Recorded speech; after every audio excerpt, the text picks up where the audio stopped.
శ్రమ వస్తే ఎక్కడికి పోవాలి? ఎక్కడికి పో? ముందు దేవుడి దగ్గరికి పోవాలి. శ్రమ కాకుండా సంతోషం వచ్చినా ఎక్కడికి పోవాలి? యాకోబు గారి యొక్క వ్యూ ఏంటి చెప్పండి. మా లైఫ్లో ఏది జరిగినా మొట్టమొదట సంప్రదించాల్సింది ఎవరిని? దేవుడు. ఇప్పుడు నేను అడుగుతున్నాను, శ్రమ వస్తేనేమో దాని గూర్చి, శ్రమను గూర్చి గంటలు గంటలు మాట్లాడుకుంటారు. మరి సంతోషం వస్తే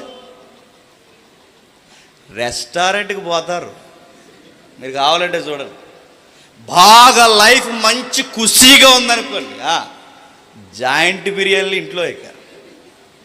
బాగా ఆనందం ఎక్కువైపోయింది అనుకోండి, పండగ వాతావరణం వచ్చిందనుకోండి, మొత్తం కట్టుకుని పార్కులు, బీచ్లను తిరుగుతారు, సిటీల్లో తిరుగుతారు. మనిషికి శ్రమ వచ్చినా దేవుని దగ్గరికి రాడు, సంతోషం వచ్చినా ఎలా ఎగ్గొట్టి